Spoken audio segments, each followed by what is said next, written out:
Assalamu alaikum warahmatullah. Just before we begin, if you support the Young Smirks podcast and you want to help support the channel, please go to the Patreon below and support us monthly so we can keep up with the shows. We've got lots of content coming up. We're going to have special content specifically for the Patreons, as well as a new series on Hijrah, inshallah. So please go to the Patreon below and support the podcast.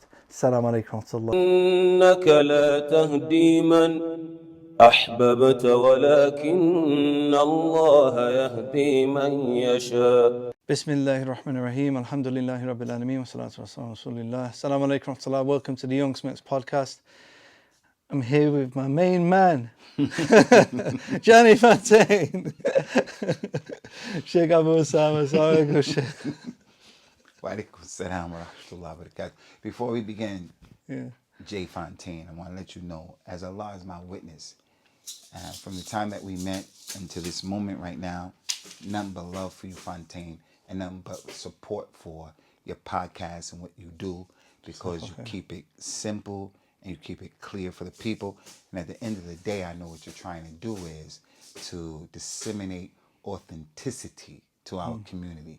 So I look at you as one of the many brothers from the Ansar al-Sunnah who are trying to make it do what it got to do in your own lane. So keep it coming, brother. Jazakallah khair, Sheikh. Barakallah fiik. SubhanAllah, Sheikh. I just got off the train in Leeds before, and I got on the bus, and the driver wouldn't change my £20, so I had to get off, get some change. As I'm coming out of the shop, I just hear, Johnny Fontaine! And I turn around and you're there, subhanAllah. Hey. Look how Allah made us meet. I was coming to meet you, but look how we met on the way, subhanAllah. And I was with my little man, Shaybatul Hamd. May Allah preserve him and preserve all of our children and protect them divinely from all of the waves of fitna that are, confronting them today. He delayed me because I would have made it back to my house before meeting you, but he delayed me, and as a result of that, we met. And that's like what Allah said in the Quran. إنما كان أمره إذا أراد شيئا يكون له كن فيكون. If Allah wants something, all He says to it is be, and it's going to happen. So it was surreal to meet you in that way. So you have to forgive me for acting the way I acted. It was just really, it blew me away. It's been a long time as well. No doubt. That's true too. Sheikh, England's changed since last time I came. The Queen has passed away. There was a big event. You see how the people in the UK have reacted. I was quite shocked how there seems to be so many people who kind of embraced the life of the Queen. And I just wanted to get some comments on what you've witnessed and what you think about what's happened. The Queen dying, Prince Charles coming in. It's a topic that some people have been speaking about. We've seen Muslims reacting in certain ways, doing the national anthem in the mosque, some people praying janazah for the Queen, some people doing sujood at the grave of the Queen. So I just wanted to maybe comment a bit on this, and then I've got a few other topics as well, inshallah.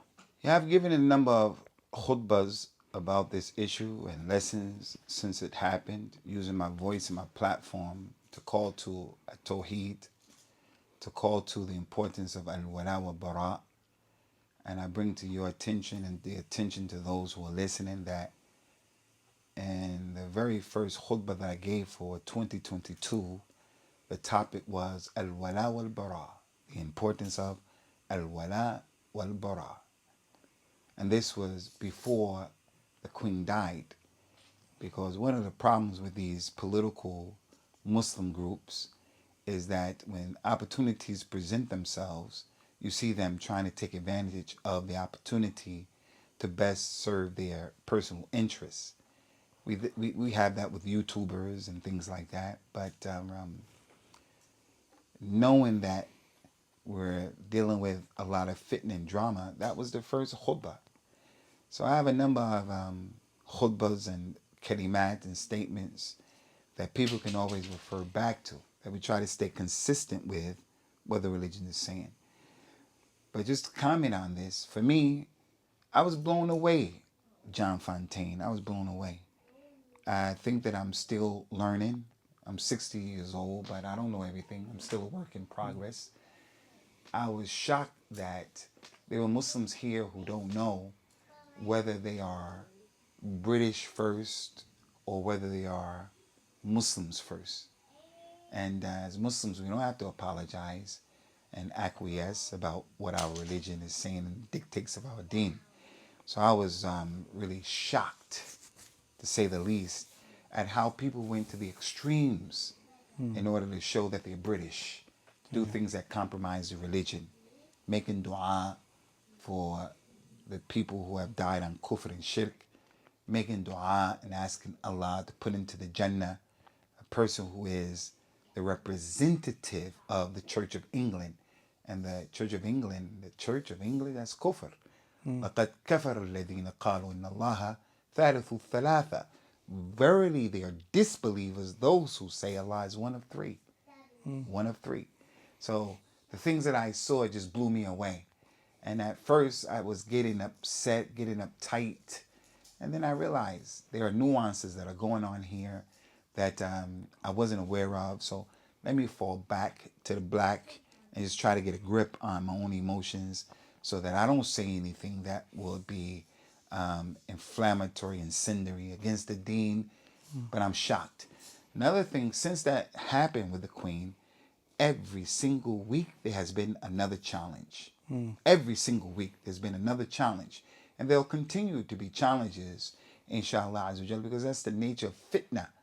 And then when the major signs of Yawm al-Qiyamah happen, the Prophet says, sallallahu alaihi wasallam, they're going to come like the necklace that has pearls on it, and if it's broken, they'll fall off one after another. So we've been dealing with the signs of Yawm al-Qiyamah since Allah sent Rasulullah sallallahu alaihi wasallam. The Prophet says sallallahu alaihi wasallam that Ana bu'ithtu bayna yaday sa'a. I've been sent close to the hour. So he's one of the signs of Yawm al-Qiyamah. And that was over 1444 years ago, and things have been happening ever since then. But when the major ashrat as-sa'a, the major signs began, it's like you break a necklace and it falls one after another. But right now, I found that COVID and all these things are happening, they're coming on the heels of each other. And I just think it's important for us to stay grounded and to stay balanced and to stay, what's that word, tahammul, to be people who are not, we can't get along with other people who don't see the things the way we see it from amongst our community members. Sheikh, I've been following what's been going on online, and there's a lot of young brothers who are involved in the dawa, who've been from different groups, different Muslim groups, who've been having back and forths, refuting each other. And you know, my intention for my podcast is to try to make it easy for the everyday Muslim to understand. So a lot of Muslims, the youngsters, are getting confused by all this, and even the topics that are being discussed are quite in-depth, theological topics, Aqidah, which sometimes is not for, some of the topics are very advanced. And so it gets quite confusing, and it leads to people following personalities rather than, following people for their knowledge and getting the correct knowledge from the people. So I've seen that even some of these videos, you've also been dragged into them as well. So I was wondering if you could make some sense of that for us, and maybe some advice to some of the brothers who are active online making these videos. Yeah, I put a video out giving advice to the Shabab who are specifically from the Ahnaf, from the Maturidi, Maslak, Ilmul Kalam, argumentative young brothers. I'm not going to condemn them totally because I think I was like that when I was young. It's a learning curve. And I know when I embrace this religion, you want to be on the truth and you want to, defend the truth. And that youthful exuberance, you don't always have guidance. You don't always know what you're doing. And sometimes a lot of people are not even sincere because it's about fighting for your own personal platform. It's about fighting for your own madhab, your maslak, your sheikh. So I'm not going to condemn them like that. But I will condemn them because they're the brothers who are more advanced than the fanboys who are listening to them and following them. They're more advanced. So they have more responsibility to have a taqwa of Allah Azza wa Jalla. So for me, Akhi J. Fontaine, I wasn't going to get involved. But when I did get involved, it was at a time that I thought I can somehow affect the young brothers from the ones who were busy trying to refute a Salafiyya and things like that. But I came to know later on that they had made all of these other refutations that I didn't know about. And they were sensationalizing the thumbnails and the name of the videos. And it became quite clear to me and apparent that there was a lack of sincerity. That it was just about arguing for the sake of argument. And that's what happens when a person gives himself to ilmul kalam. You argue just to win the battle. You argue in order to exercise your intellectual prowess over your opponent. It's not about getting to the truth. Because if it's about getting to the truth, you won't need ilmul kalam. It's real simple. Did the companions understand it that way or not? It's as simple as that. So I disengaged when I saw that. But I did try to advise those brothers that they were tone deaf as it relates to the reality of what was going on. I will never be a Deobandi, a Maturidi, inshallah. Never. Hasha lillah. Never. Never. And for any of my children who may be watching right now, I say, if any of them dies and checks out on other than the Sunnah, then I'm free of that. Because I'm telling them, just as I have in my library, a corner in my library of books that contain the books of deviance and deviation, the books that they wrote, a rukn of the people of innovation. And I have written there, I did not believe in this. I just have it here as the source, the original sources of what these people are saying. So that my child won't come after that, find that and say, oh, Abby was upon that. So I say to them very clearly, you die on other than the way of Alul Hadith and the way of the Sunnah, then I'm free of that. So I saw that those brothers were just trying to be argumentative. So I disengaged. But I did advise them that there are people from their community who, like every other group of Muslims, youngsters, who are in need of dawah. And by arguing like this with issues that are above the mustawa and the level of the average Amr, Bakr, and Zayd, we do a disservice to those people, a great disservice to our Shabbat. And there's another thing that I'll bring to the table right now that there's no doubt about, and that is we have the ability as people of a Salafiyya to refute. But from the asul of a Salafiyya, from the fundamentals and foundations of a Salafiyya is leaving off argumentation just for the sake of argumentation. We don't argue just to argue. So back in the day, way back, when they started to translate the books of the Greeks and the Romans, and they started, mixing that up with Islamic knowledge, the scholars of Islam used to say, look, I'm not here to argue about Allah being over his throne and how he's over his throne. I'm not here to argue with that. As for me, like Imam Malik said, I know my religion. You go and look for someone who's in doubt like you. Imam Malik said, do you mean to tell me every time that a man comes to argue with me, I'm supposed to change my religion? He said to the man who wanted to argue with him about the ayat, Ar-Rahman wa al-Arsh istawa. Allah Rahman is over his throne in a way that befits his majesty. The man said, I want to argue with you I want to debate this ayat. He put his hands in his fingers, not an illustration of being juvenile and immature, but to give him an optic. I don't have time for this. He said, listen, go look for someone who's in doubt about their religion like you are. He said, look, I have a question. If you and I argue and you defeat me, what do you want me to do? He said, you should follow me. He said, what if I defeat you? The man said, I will follow you. Imam Malik said, okay, what if another man came and defeated both of us? He said, we'll follow him. He said, I'm I don't have time for that kind of religion. Every time someone comes with an argument, ajdal, more argumentative and strong in his argument than the next one, we keep following, and thus we become mutalawwin, from the Arabic word lone, color, lone, alwan. Don't be mutalawwin in your religion unnecessarily. I came into the religion, I was with the American Muslim Mission.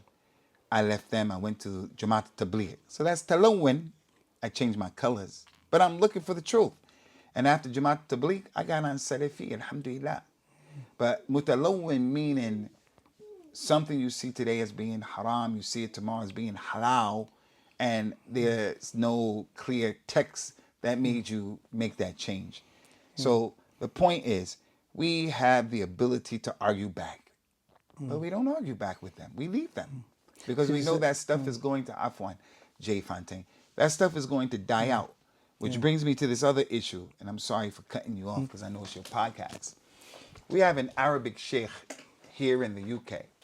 He has a prolific profile and presence on YouTube. His name is Sheikh Abdurrahman Dimishqiya.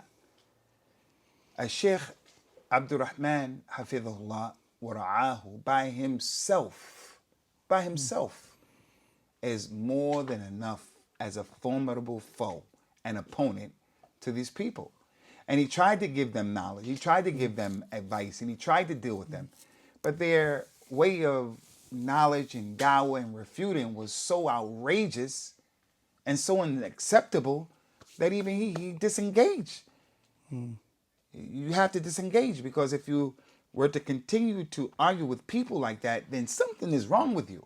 Yeah. And that's why the Arabs said, دع القافلة تمضي القافلة تمضي والكلاب تنبح. The caravan is crossing the desert. 6, 7, 8, 9, 10 camels are going, and the dogs run up to them barking. Whoa, whoa, whoa, whoa. They make a noise. Those camels don't stop. They say, hey, dog, what are you barking at me for? Hey, dog, let me go. If the camel were to do that, something's wrong with the camel. What the camel should do is just kick him in his head, or just keep walking and just disregard.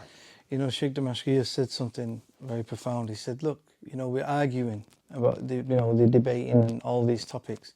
He said, we don't have time for this. He said, we're living in a non-Muslim country.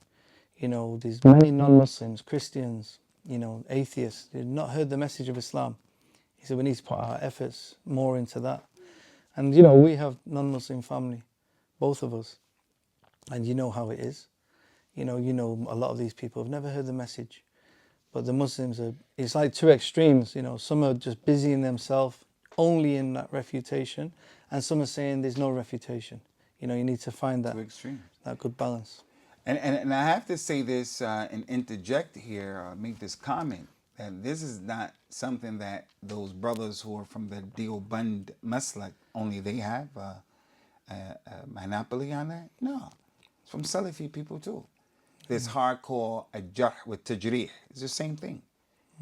Forcing people to become preoccupied with, you know, the drama and the battles of sheikhs in Saudi Arabia with other sheikhs around the world. It's ludicrous. It's asinine. Wallahi, it's retarded. A sheikh putting pressure on me or you or someone else. You have to go back to America and warn the people about and against Abu Hassan al-Ma'rabi.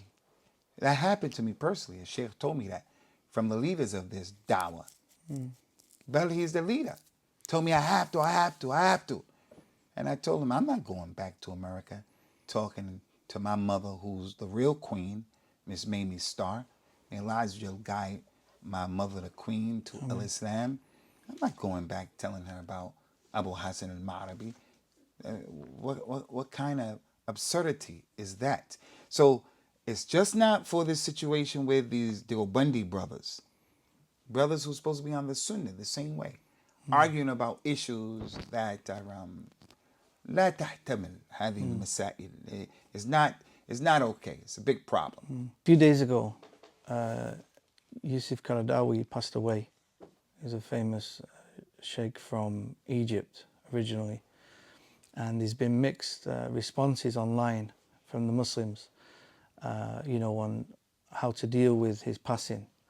I was wondering if you have any comments on that and how people from the Ahlul Hadith should respond and react to this? What I have to say first at the top of the list, this is not from the usul of the religion to have a position for or against. And what's the position?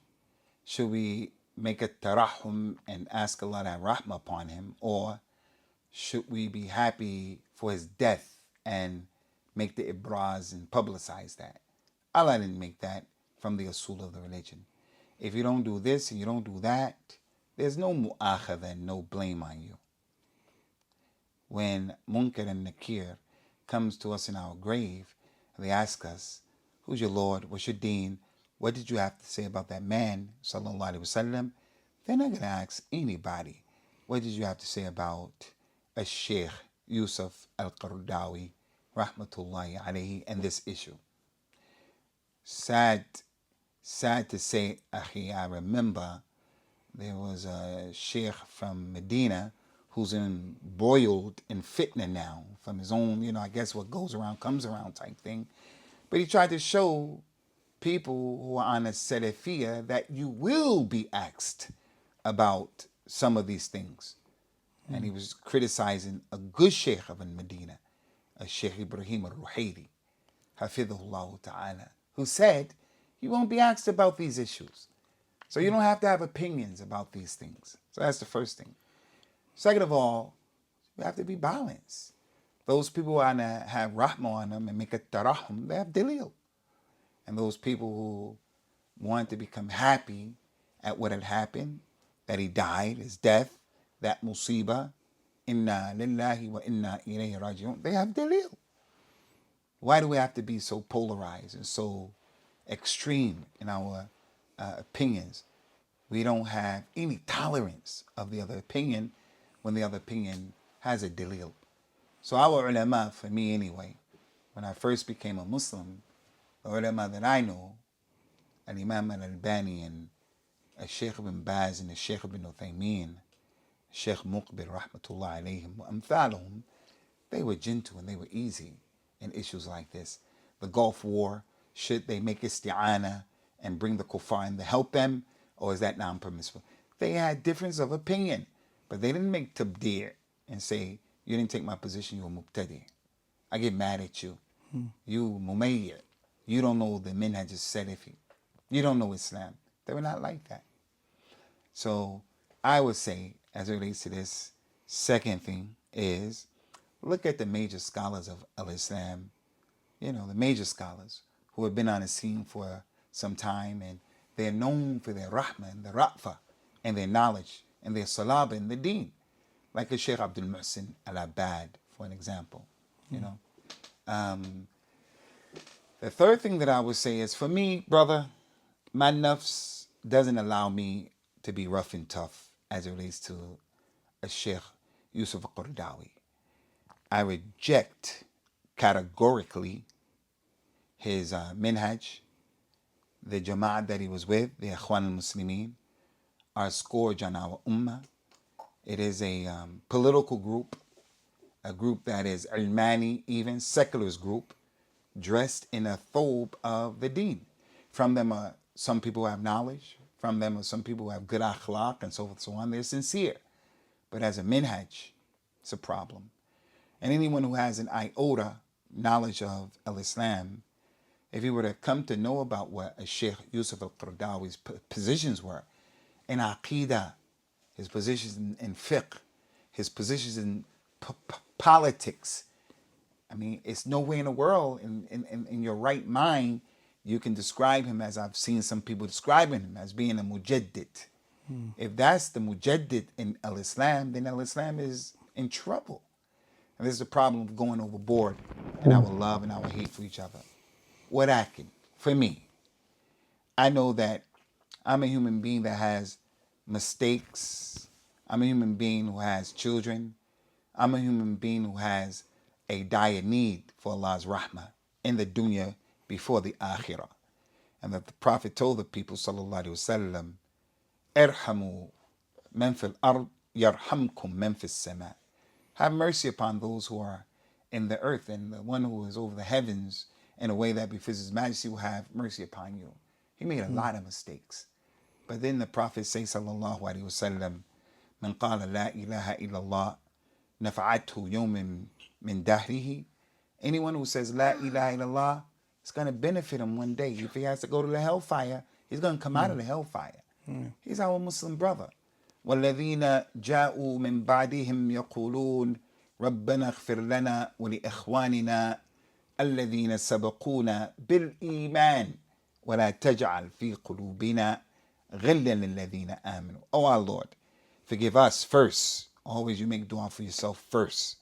And forgive those who preceded us to al-Iman. And don't put in our hearts any hatred, animosity, enmity towards those who preceded us in al-Iman. Sheikh Yusuf al-Qaradawi preceded me. And he's a scholar. And he has knowledge. And he has some virtues. He sat on committees with some of the scholars who we love, we honor, and we respect. But at the same time, and this is a lesson, don't go overboard in your love for people, because those people who love him, no matter what he said, they want to disrespect it and they want to disregard it. Although they themselves, when it comes to politics, they'll talk strong against the Yahud, the Zionists, against Israel.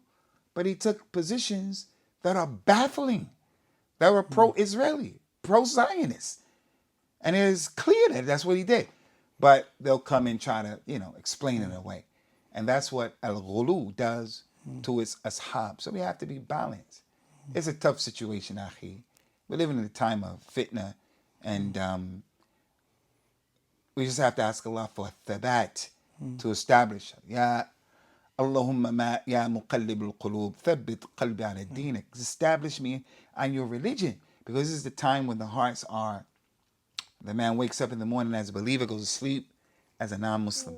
Goes to sleep as a believer, wakes up as a non-Muslim. Us and our children. And so here I come, Abu Usamah. I can't speak about you, Jay Fontaine, and I can't speak about anybody in this audience who's looking at us. But I know I make mistakes. And I want Allah Azza wa Jalla to forgive me. Allah mentioned in the Quran, لو يؤاخذ الله الناس بما كسبوا ما ترك عليها من دابة ولكن يؤخرهم إلى أجل مسمى. If Allah held people accountable for everything that they did, Allah wouldn't leave on the face of the earth a single human being. But He gives them, time. He gives them an opportunity. He gives them an opportunity until there are no more excuses. So for me, I'm going to make dua for the man that Allah has rahmah upon him. And the last thing I would mention concerning this, Jay Fontaine, Afwan, is that Jibril told Prophet Muhammad sallallahu alaihi wasallam, who was sent as a rahmah. Jibril said, Ya Muhammad lo ra'aytani. If you would have only seen me, Ya Muhammad, when Allah was about to destroy Fir'aun, He was about to drown him. Fir'aun said, I believe in the Lord of Harun and Musa. As the Quran said, Amantu bi Rabbi Harun wa Musa. When Fir'aun said that, Jibril said, I went to the bottom of the ocean, the Red Sea, and I got some dirt from the bottom of the ocean, mud, and I rushed to Fir'aun to put it in his mouth out of fear that he would say, Allah forgive me, and Allah would forgive him. And Jibril knew all of the drama that Fir'aun created for Musa and the believers with Musa. That's Fir'aun, man. But we have such hatred for the Ikhwan Muslimin as a group, for Yusuf al-Qaradawi, an individual. You don't want to listen to that. You yourself know that you're drowning, ghariq, in dhunub wa ma'asi. But in some crazy way, you feel justified in being nasty and rough and tough. As for the one who takes the position with ikhlas and yaqeen and ghira and hirs on the minhaj al-salafi and the sunnah, and they say this man did a lot and said a lot that's against the truth. May Allah forgive us and forgive him. He's sincere. And he takes that position that the Salaf used to get happy at times like this. فَبِهِ وَالنِّعْمَةِ. That's what he's upon. And I'm not on that. Allah mentioned in the Quran, وَقُطِعَ دَابِرُ الَّذِينَ ظَلَمُوا وَالْحَمْدُ لِلَّهِ رَبِّ الْعَالَمِينَ. Those people were oppressive. قُطِعَ دَابِرُهُمْ. They were cut off, destroyed. Nothing was left of them. Bishr and Marisi and people like this, who when they would die, Salaf, they took it as a day to be happy because their fitna. Allah Ta'ala araha an-nas from their mashakil. He gave the people tranquility and rest from their problems. Sheikh, I've noticed there's been a lot of fitna happening while we're on the topic of fitna. Fitna happening in Leicester, and I think it's also been spilling over to Birmingham as well, between the Muslims and the Hindus, and also the Sikhs also getting some stick from the Hindus as well. So how should Muslims be responding and acting to this? We're seeing a lot of the youth getting reared up, some of them even getting violent, traveling to different cities, even Hindus getting coach loads of Hindus going down to Leicester, marching and causing fitna. How should Muslims react in this time? Well, I think from al-hikmah to taqtadi that I say, and I start off with this so people don't misunderstand me. If anyone came to a Muslim to harm him, then defend yourself and defend your family with everything at your disposal. And push back, as Allah said, idfa billati hiya ahsan. Push back the onslaught and the problem with what is best. So if someone comes hurling abuses at you, don't punch him in his face and knock him out. That's not what's ahsan. Push back with what is appropriate and comparable. But if they came to attack you physically, then make sure that you practice universal law, international law, and that is you defend yourself. Secondly, I would say to the Muslims, don't take the initiative to have something to do with, compromising social unrest and civil unrest. That's not our religion. Islam came to keep things calm. So marching and things like that is a problem. Don't be with all of these Amr, Bakr, and Zayd. People were out there protesting. In Birmingham, when they protested in Stetchford, there was a masjid that wasn't far from the Sheikh or the Hindu temple. So the people were out there protesting. Someone would say, Allahu Akbar, Takbir, Allahu Akbar, which linguistically and religiously doesn't work. I ain't got time to explain that. Takbir, Allahu Akbar. Anyway, they're making all of those takbirs outside in this display in their demonstration. Right around the corner is the masjid. They didn't come into the masjid to pray. And that's where you're supposed to be making takbir, Allahu Akbar. The adhan, you repeat the adhan, and from the intiqal of the salat, you're supposed to say Allahu Akbar. But you're out there doing it the crazy way. And out there with you are people who don't pray. I don't know if you saw, there was a situation where my brother, Bu Taymiyyah, he was giving a talk in Leicester telling people to calm down. One of our young sisters stood up to his left and she said, I'm the Mahdi. I'm the Mahdi. She's the Mahdi. Another sister whisked her off. But because of everybody being riled up, she was even allowed to be in that place because no one is paying attention. This is not a place for a sister to be standing. I won't want my wife there, my daughter there. I've seen that as well. I was wondering, even before she said that, I was thinking, what's she doing there? Well, what is she doing there? Yeah. And then she stood and she said, I'm the Mahdi. Now, the crazy thing, Jade Fontaine, is that SubhanAllah. there are people who say, yes, you are the Mahdi. You are the Mahdi. Let me get your bank details, NatWest, whatever. I'm going to give you, direct deposit so that I can support your dawa. Sister Mahdi. And we'll call our battalion the women's battalion supporting the Mahdi. But the Muslims have to have more knowledge than that, more aql than that. Last thing that I would say about this for me, you could say more, is that, brother, from my research, this stuff has been going on for some time now. Muslims have been getting attacked for a minute now. Authorities didn't do much about it.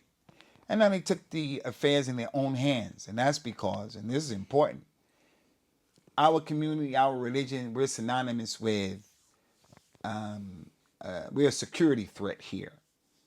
So we have to be careful as to how we respond to stuff. We're a security threat. So we can't win for losing. They had a member of parliament from India who was on this racist, extreme ideology. She was allowed, given a visa. She came here and she talked about this stuff and it kicked things off. Now, let's put the shoe on the other foot. Can you imagine John Fontaine if we were to get a well-known person who's been pegged as an extremist? Just as an example, I would say Brother Anwar al-Awlaki, rahmatullahi alayhi, but because he died, I dare not use his name because, as the Prophet said, La tasubul amwat. Don't curse these people. They died. They went to get their reward from Allah. Respect that, the spectacle of death. But let's just say that there's a well-known extremist, Abu Qatada, Abu Hamza, these people, Abu Muhammad al-Maqdisi, these people. And we were to bring one of them over from America or wherever they are, and we brought him here. The government wouldn't let him in, first of all. But let's say he slipped under the radar. He comes here. And then we go marching in the streets saying, down, down, UKK, down, down, USA. And we started supporting ISIS slogans. You know that the security apparatuses will swoon on us in one mighty swoon and lock all of us up? They will lock all of us up. Well, why didn't they do that with those people? Because it's a double standard. It's a double standard. And that's why the people who are in control of this system and security, they need to do a better job. But we're not responsible for them other than raising consciousness and making our voices heard by them and to them. What we're responsible for is ourselves and our community. So I say to our community, the Shabab, come on, Ikhwani, wake up and smell the coffee. Wake up and smell the coffee. And I'm not talking about Starbucks. I'm not talking about that. Wake up and realize the reality of what we're, living. In India, that's the same thing that this racist group does. They send people in the Muslim communities and they agitate. Muslims come out, they burn a bus, and they burn people alive because Muslims have been responsible for committing atrocities, falling into the game. I'm going to condemn that. But will the racist, extreme Indian Hindu people, their leaders, also condemn what they're doing? We're going to condemn that. So Muslims fall into that, and then the government of India comes down on them like a hammer, just like it happened here. The media was reporting this as if we're the hooligans. They were reporting it as if we're the problem. And when people see that, they don't know. No, we're not the problem. We're responding. We're having a knee-jerk reaction to what kicked off on our turf, in our territory. Jazakallah khair, Sheikh. Just wanted to speak a little bit about the state of the Salafis in the UK at the moment. It's very divided. Well, I think it's really important for us to be the people who are on the truth, and we accept the truth from wherever it comes from. There's a hadith, it's not authentic, but it says, al-hikmatu dalatul mu'min, or al-haqqu dalatul mu'min, or kalimatul hikmah dalatul mu'min. All of those are weak. The truth is the property, it's the commodity of the believer. Wherever he finds it, he takes it. So for me, I have problems with the ghulat of al-tajrih, al-jarh wa tajrih. Salafi publications in Birmingham and their satellites all over the world, especially Mr. Rahma in New Jersey and Philadelphia. And with those brothers being African Americans and having their own situation that they're responsible for and coming across as being yes men who are propping up SP is disturbing to me. So for those brothers, there are things that they have from the truth that should be taken. And because of their shiddah and their ghulu, because they're rough and tough, people who are trying not to be on that will run to the other extreme. And then on the other extreme, they want to give talks about imaniyat, make your heart feel well, and there's no ta'sil al-ilmi, as it relates to the minhaj salafi. So all of the talks are about feeling good and no, that's good, but that's secondary to knowing the minhaj and being upon the correct aqidah. That is a derivative and a far' from the asl. The asl is know your aqidah, know your religion, know your minhaj, and other stuff sprouts from that. So I don't think we should reject the truth from people because we don't like them or something like that. So why those ayahs tell us to be shuhada for Allah, even if it's against ourselves. You won't find a group of people loving those who wage war against Allah and His Messenger, even if they happen to be their fathers, their brothers, their tribe, and all that stuff like that. We have to say the truth, even if it's against ourselves. Unfortunately, though, I did hear and I saw that Shamsi was speaking negatively about me, which gave me an indication he's a follower. He's a follower to the brothers that, I don't know, maybe panders to them. I don't know. I don't want to speculate. But I have heard from people that I respect, people that I believe are balanced, who said Shamsi was teaching and he was giving dawa. So I pray to Allah Azza wa Jal that Allah helps him to continue with ikhlas and not to associate himself with, a group of people who are clearly something wrong with them. And that's why you find when the Queen died, they had nothing to say. Why didn't we, if they're supposed to be the clear Salafis and the truth is with them and everybody else is Mumayyun and everybody else is not on the true Salafiyah, they're the real Salafis. Well, where's it told you had to Salafiyah? Were you told just to be quiet and that was Hickman being quiet and you see all of this drama going on?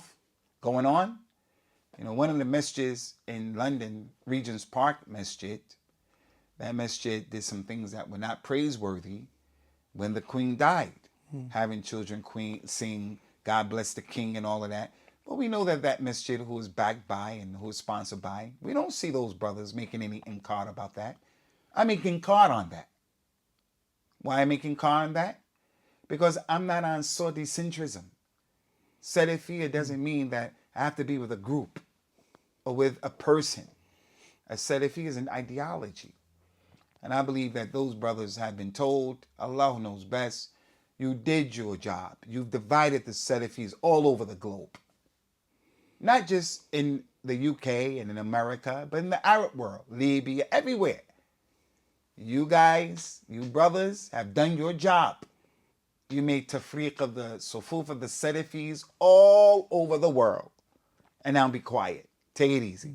So they went quiet because they get, orders from other places. So I believe we have to listen to ulama, or we have to make istishara and we ask ulama this and that.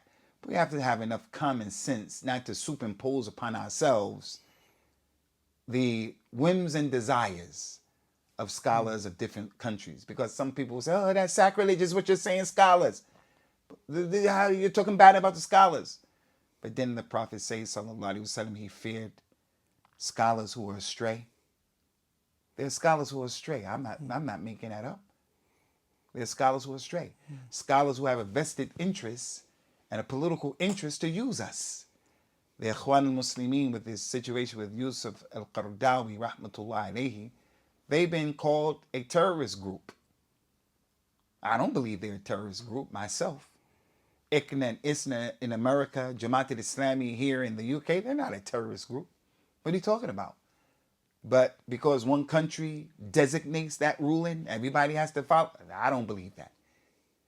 But by not believing that and not accepting that, I'm outside of Salafiyah. That's from the usul of a Salafiyah that, kicks you out.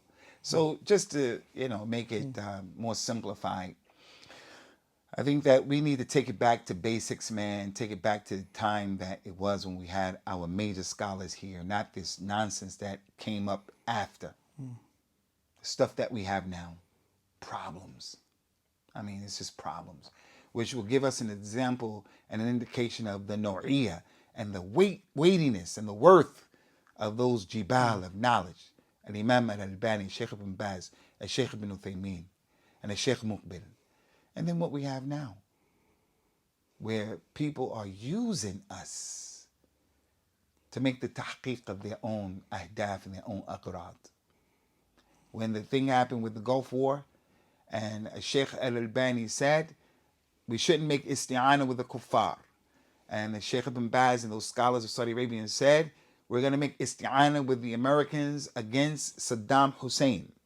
Lahu min Allahi ma yastahiq. Wallahi, I was in Medina and I went with the opinion of al-Albani for many reasons, but never did I once have an iota of a desire to say the ulama who went against his fatwa, their niyyah is not. Never did I say that. Never did I believe that. I never believed that. Never. It never entered into my head. Whereas now, I believe politics are a problem right now. And I'll leave it there. Politics are a problem. And we, coming from the UK, coming from America, we have to have enough sense to be able to see this stuff. And if a person says it, he's not excluded from Salafiyya just because he said that. It's my personal opinion. You come and show me the opposite of that, and maybe I'll perchance, accept what you're saying. But I'm not going to say it because you look at me funny. You look at me funny, screw face. And because of that, I'm going to change my opinion, because those days are gone of you bullying people. And I thank Allah for never letting me be of those people who was bullied by, people to take a position and to be on a way that didn't make sense to me and I didn't believe in it. And the Kamal is for Allah, brother. So give dawah and be independent, and don't be in there fighting the battle for people who you may have more knowledge than them. You may be more beneficial than them. You may be more effective than they are. And that's what I say as well to Masjid al-Rahma of Newark, New Jersey, and Germantown Masjid. What's wrong with you people? And, propping up these people. And we have our own issues that we need to be dealing with about our community. Jazakallah khair, Sheikh. Barakallah fiqh, J. Fontaine. I think we've got enough there. We spoke about some of the topics of the day, and it is nice to catch up. Jazakallah khair, Sheikh. Barakallah fiqh. Assalamu alaikum. إنك لا تهدي من أحببت ولكن الله يهدي من يشاء